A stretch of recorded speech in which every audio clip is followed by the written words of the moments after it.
Before we get started, I have a quick favor. I've been self-funding the Finding Genius podcast for 5 years now. I've done over 3,000 episodes. And as you can see on YouTube, we're up over 1 million views on the channel, which is fantastic. The next thing I really want to push on is to get up to 10,000 subscribers. Because once we do, we'll be able to put a donate button and we'll be able to solicit donations to help keep the podcast running and to also get the Finding Genius Foundation moving along. We have a big project studying anxiety, depression, and PTSD and working on a product to help people overcome these problems because I've seen them explode recently after the last 2 years of the whole virus situation. So if you would, please subscribe to the podcast. That would help us tremendously. Give us a thumbs up and check in the description for Buy Me a Coffee. It's about $5. If you could buy me a coffee, I'd really appreciate it. It would help keep the channel going, and I love coffee. Thank you. Join over 350,000 people just like you who are taking control of their wellness journey with Viome.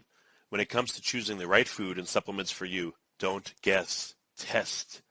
With Viome's Health Intelligence Test, you get over 30 health insights based on your unique biology and your gut microbiome.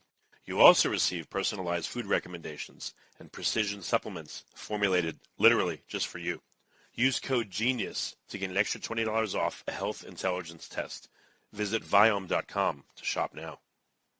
Forget frequently asked questions, common sense, common knowledge, or Google. How about advice from a real genius? 95% of people in any profession are good enough to be qualified and licensed. 5% go above and beyond. They become very good at what they do, but only 0.1% are real geniuses. Richard Jacobs has made it his life's mission to find them for you. He hunts down and interviews geniuses in every field: sleep science, cancer, stem cells, ketogenic diets, and more. Here come the geniuses. This is the Finding Genius Podcast with Richard Jacobs.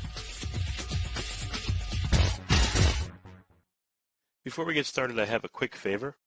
I've been self-funding the Finding Genius podcast for 5 years now. I've done over 3,000 episodes. And as you can see on YouTube, we're up over 1 million views on the channel, which is fantastic.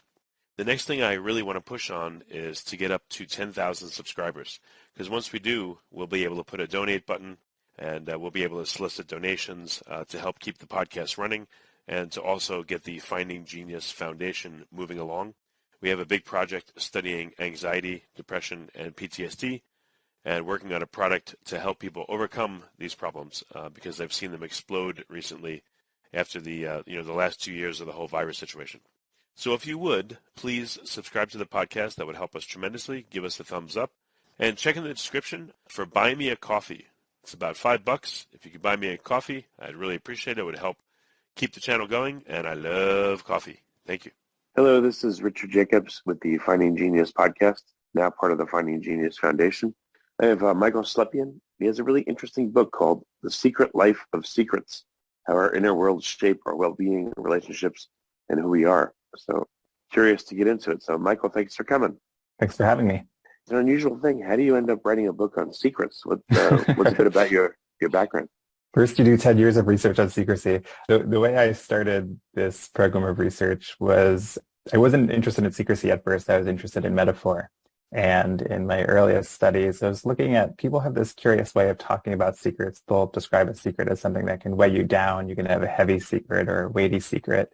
And my first study was just looking at if people talk about secrets in this way, does it reflect something deeper? Do they think about secrets in this way? And in those very early studies, we had people think about a secret that they were keeping and then answer questions that we know do vary with actually being physically encumbered. So if people are fatigued or carrying something heavy, they'll judge hills as steeper and distances farther because now it requires more effort to scale a hill or to walk a distance. And sure enough, when participants were thinking about secrets, they judged hills as steeper and distances as farther, and tasks seemed to require more effort. So that simply thinking about a secret seemed to bring online this sense of burden. And then this would become this major clue. Wait a minute, maybe there's something more to the story than hiding in conversation as to why our secrets hurt. Why do you think that is? Why do secrets appear to be burdensome to people? The old idea was that it's because of the hiding, that it's stressful to be in a conversation and to have to carefully choose your words or hold something back. That turns out to, though, be not the hard part.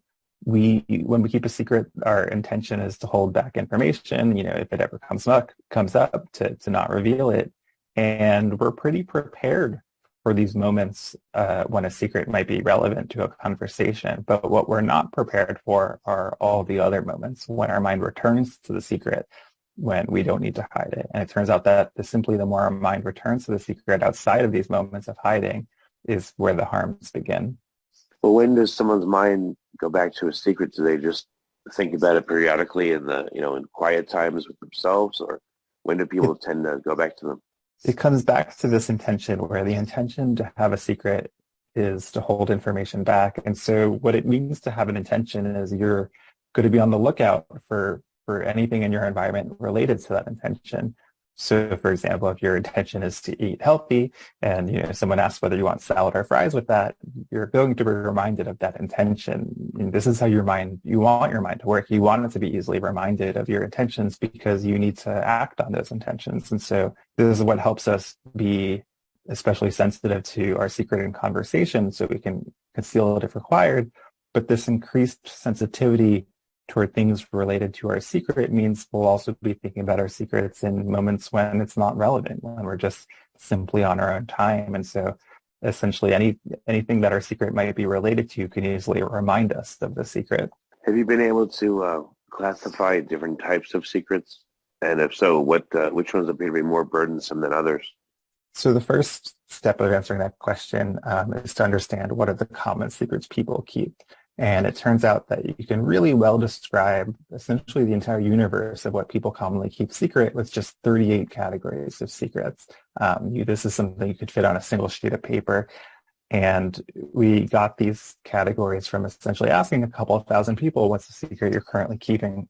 And we looked at the most common themes that emerged in those responses. And those included secrets about, romantic desire, money, sex, as won't be a surprise, family secrets, the common secret, ambitions, violations of others' trust, romantic discontent, secret hobbies, and so on. I could keep going. And so what's useful about knowing that there's this set of secrets that we all commonly keep, we can give people this list and say, hey, which of these secrets are you currently keeping? And it turns out that from this list of 38, the average person at any given point in time has 13 of the secrets from this list.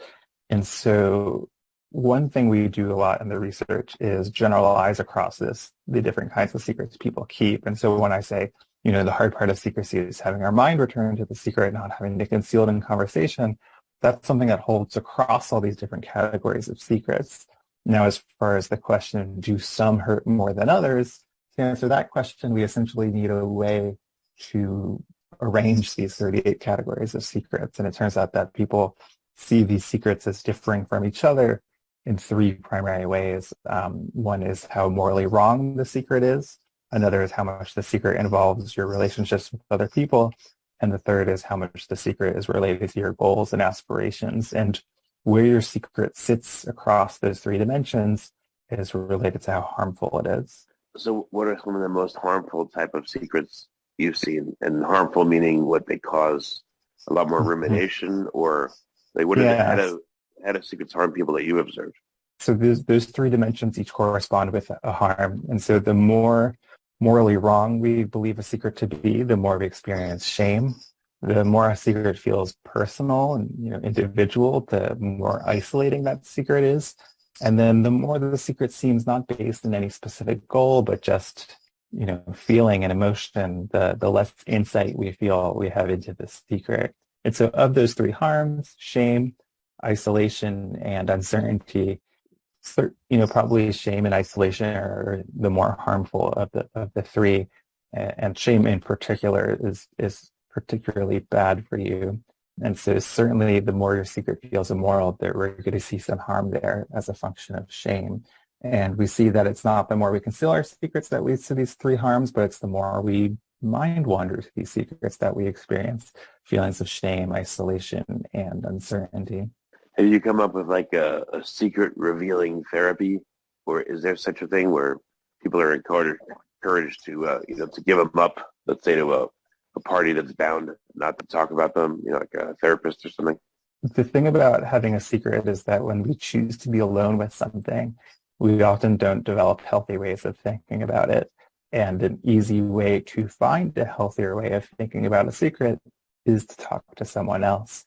Now, you don't have to reveal your secret to the person you are hiding it from, but if you discuss the secret with a third party, people report that that typically is quite helpful.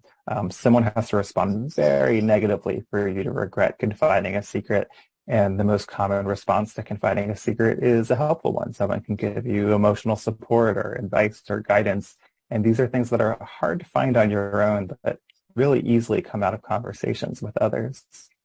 Are you able to say, I mean, it's up to you, obviously, but are you able to say how you thought about doing this book and what your background is? Or if not, it's okay. I just figured to ask. No, I'm sorry. That's top secret. No, I'm a social psychologist, and I've always been interested in how people think about people. When we started learning, when I started doing this secrecy research, and those very first studies where we're looking at people's judgments of hills and so on, when I would present to people that research, they would say, "This is interesting, but is it secrecy? Surely to study secrecy, you need to bring two people into a room and have one person hide something from the other person." And so it was at that point that I realized we know almost nothing about secrecy and how it works. And the reason we at the time knew almost nothing about it is people just had this assumption of what it was. It was moments of concealing in conversation. And those prior studies would artificially create those situations. And so we're looking at like artificial versions of one aspect of secrecy without any questioning as to whether that was the right way to study secrecy, and is that even what secrecy looks like in the real world. And what we've seen is the answer is no. When I realized that we only have this very initial sense that maybe there's something about the hiding that's harmful, I realized we actually don't know what are the common secrets people keep. We don't know how commonly people have secrets or how many secrets people have. We don't know how secrets affect people day to day. And when I started to come to that realization that some of the most basic questions hadn't been asked about secrecy, I started asking them. And 10 years later, here's this book. Actually, that brings up a question. So people that are in, military or government, and they do have to deal with classified stuff, how do they react versus having personal secrets? In some ways, it's similar to personal secrets, but there's some important differences too. And so we'll start with the differences. When you have access to privilege, when you have privileged access to information where you're being let in on something that only high status people would get access to, indeed, you feel it gives you a sense of status and importance that you've been trusted with this information, and not just anybody can know this information. And so that's the good side of things, that you can feel special and a degree of status from having privileged access to information. At the same time, if the consequence of this is now you can't talk to your friends about the work you do, if you can't tell your romantic partner about this like really big thing going on at work, people will report that that's isolating. And so we can feel isolated with our secrets that we're given on behalf of work as well. And so people experience some of the benefits, but there's some harms as well. So how do you see your research as impacting people that carry these secrets? Is it helping them, or was more the point to just figure out why people are doing this and what they experience? The starting point was just let's understand secrecy, but because what we were understanding is how our secrets hurt us, of course, we now are also concerned with how can we help people use this information to do better. And, that includes things like being aware of the 3 different ways in which a secret might hurt you, because if there's 3 ways a secret can hurt you, this means that there's also 3 ways where a secret doesn't have to hurt you. And helping people understand the ways in which a secret isn't hurting them, really, they find very helpful in finding a path forward. On top of that is helping people understand when they shouldn't go it alone, when they should talk about a secret with another person, even if they don't reveal it to the person they're keeping it from, because the typical response to being confided in, helping people understand why that's helpful, and then also helping people understand who they should choose to confide their secrets in.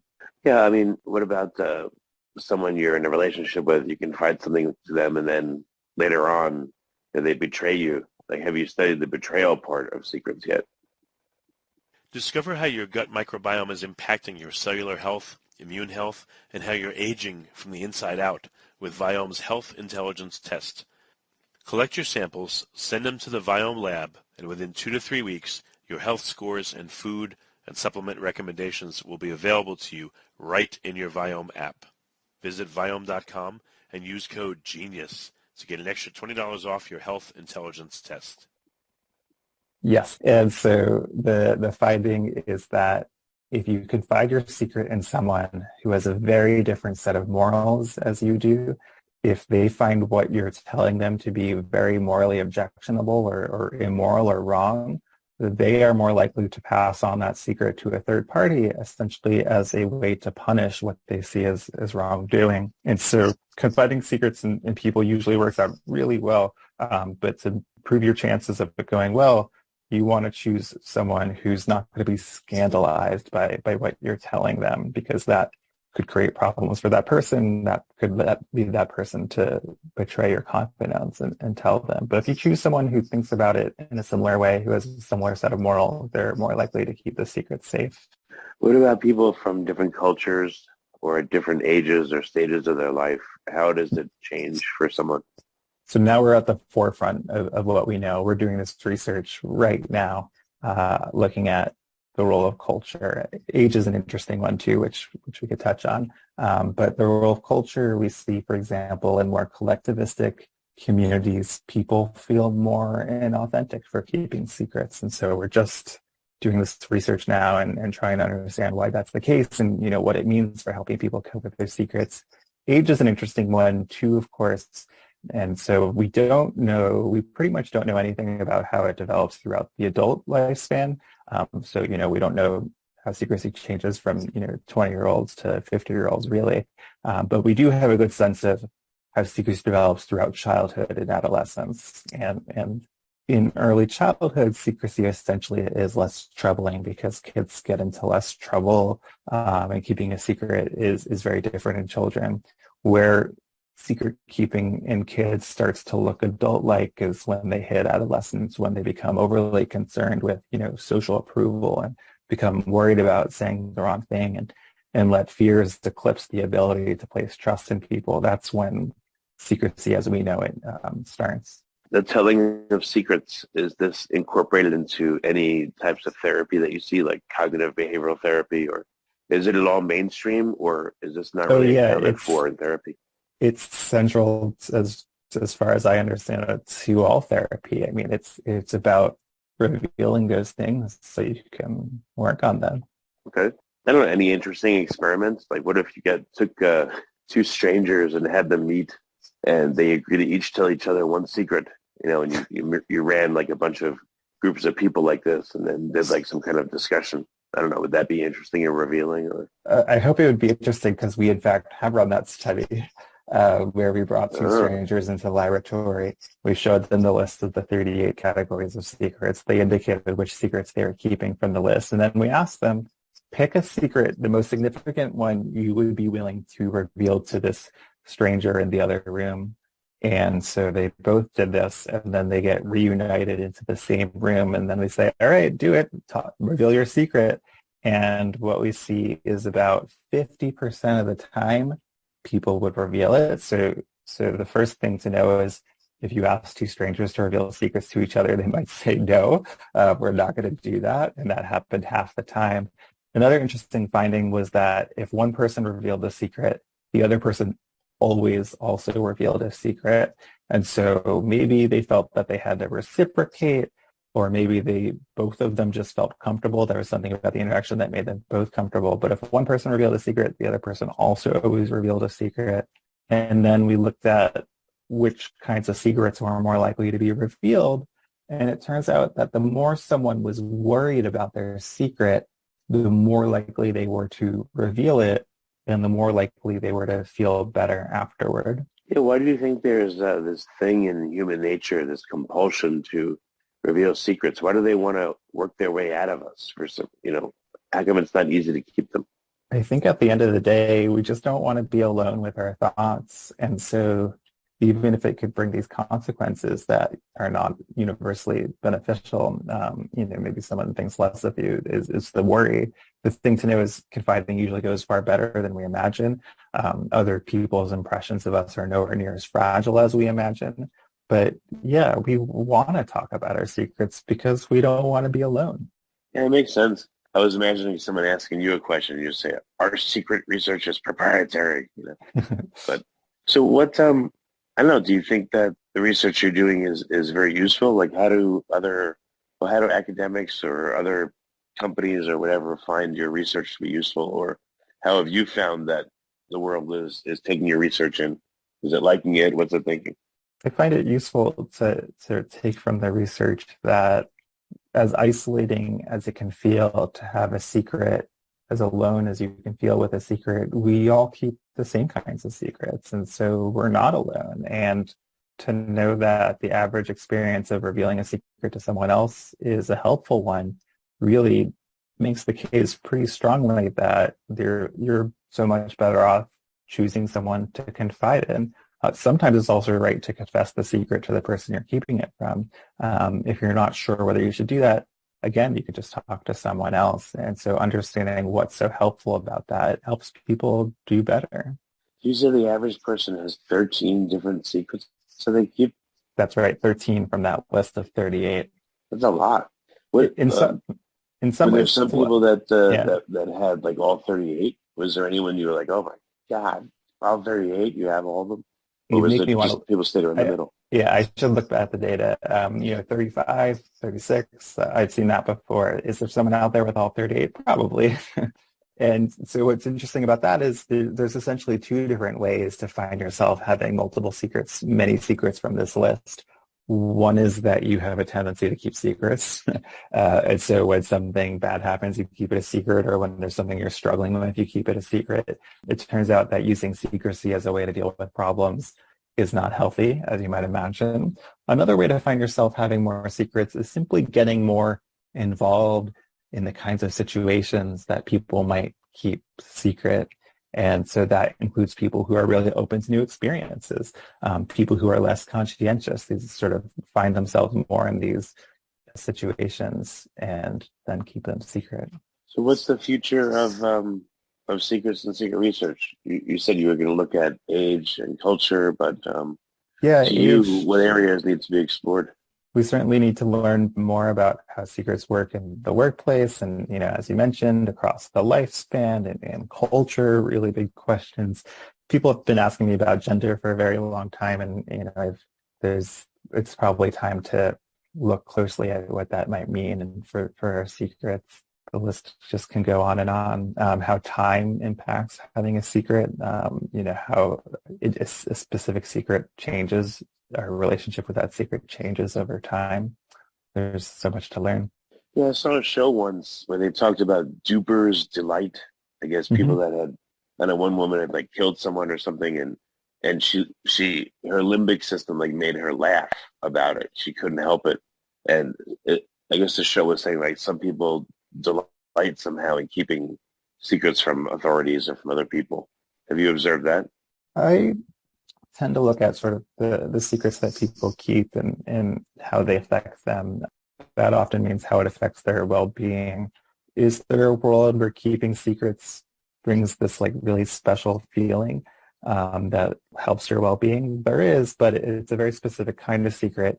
And, that's kind of like hobbies that we keep to ourselves, and we don't want other people to know about it because maybe we're a little embarrassed, or maybe they wouldn't understand it. Someone who plays video games but doesn't want other people to know, or watches cartoons or what have you. And when people feel like it's something that they truly enjoy, but other people just won't get it, when they keep that kind of secret, it's kind of this special thing that you keep to yourself, and people do say that kind of secret. It makes them feel good. I'm picturing maybe like a game of secret charades, where someone, they have to, we only play along, but they have a secret, and the other people in the game have to guess it, and they kind of do like a charades type of thing to guess the secret. Have you ever seen something like that? And I would imagine kids would do it, but do adults ever do that, or is that helpful to ever do something like that? There is. Esther Perel has a game that is about essentially revealing yourself and experiences to your partner. So it's for romantic couples, and it's tapping into this powerful idea that when we share our secrets with others, we deepen our relationships with them. That's what it means to be in an intimate relationship. You share yourself, you open yourself up, you make yourself vulnerable. Do you, I don't know, do you have anyone that has agreed to say, like, I'm going to reveal everyone I can think of. I'm not going to hold anything back. And is that therapeutic to that person? There are a class of secrets where you're better off keeping them. So I'm not saying that every single secret should be revealed. What we call white lies, most people agree that those do more benefit than harm.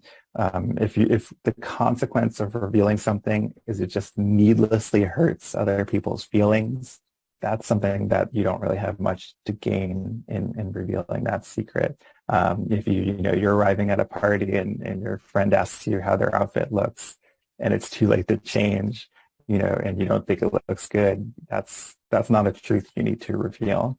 Right, but for an individual, maybe they're not revealing the secrets to the people that they're keeping the secrets from, but to a third party. There's that part of therapy to, like, the person will agree, like, okay, I'll reveal everything to this, like, psychologist or something. One thing I take from my own research is I try to not have a secret that only I know. So I do try to make sure if I have a secret, I talk about it with someone I trust. Yeah, for some reason, I imagine what it would feel like if you knew what everyone in a given city knows, like everything. What do you think that would be like? Would it be good, bad, horrible? I've seen this as a plot device in at least 2 different books. And what happens to the books is, like, if everyone's secrets get all revealed at once, like, a bunch of people get divorced, a bunch of people, like, get estranged from their family. So, is that what it would look like in the real world? I'm not sure, but you can imagine that even secrets that should be revealed, there's an artful way of bringing them out into the open, and probably just dumping them all at once is probably not the most effective strategy. Well, if you were able to, again, like, float above and, you were God essentially in a way, kind of, and you knew everyone's secrets, like, do you think it would really be that terrible? Like, what kind of picture would they give you on a group of people? Well, I think we would learn that, again, we all keep the same kinds of secrets, and, we're not alone in the secrets we keep. Yeah, what is one of the 13 average secret types that, I don't know, like, that you find mystifying or seems to be the most impactful to people or the most difficult to reveal?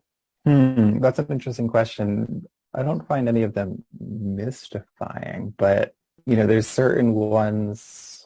I don't know if there's any particular secret that's more harmful than the others. That's the thing, that 38 categories is too many to ask that question. That's why we reduce it down to the 3 dimensions. One of the interesting ones, in fact, the secret that people most commonly never tell anyone about is what I call extra relational thoughts. That is, you're in a romantic relationship and you have a romantic thought of some kind about another person, and people will report that this can feel like a secret. And it's interesting because it's just a thought, not an action, but even that can feel like a secret. Yeah, what about secrets that are forced upon people? Like, someone's a bully and they say, if you tell anyone, I'll beat you up or I'll do something terrible to you, Or for your job, you have to keep secrets. Like, what's the psychological dynamic of those? So if a person, outside of a workplace context asks you to hold back a secret, but it's involving someone getting harmed, I think that's a pretty clear situation that is not a secret you should keep. That's something you should reveal to someone if someone's being hurt. In the workplace context, it's a bit different, of course. There, you're keeping a secret for some, important organizational outcome. And so, those do operate differently. While they can feel isolating, people do feel that sense of status that comes with those. I don't know if you did this, but it'd be cool is if you have a special secret bonus chapter of your book that you can only get if you read it. Like, you have to read a certain word on line 7 on page 84, to reveal the secret chapter. It might be a cool thing to build into your book. Yeah, that would require writing another chapter, but yeah, I like that idea. Yeah. Well, very good. So Like, what's the best way for people to find out more about your work and to engage with you? What do they do? Yeah. So if you go to michaelslepian.com, that's just my name, or you can go to keepingsecrets.org. And if you go there, that's where you can look at the 38 categories of secrets. You can take the survey yourself and see how the secrets you keep compared to other people of the same age or gender. Or you can look up the book, The Secret Life of Secrets. Very cool. Well, it's been a really interesting call. Thanks for coming. I really appreciate it. Thanks.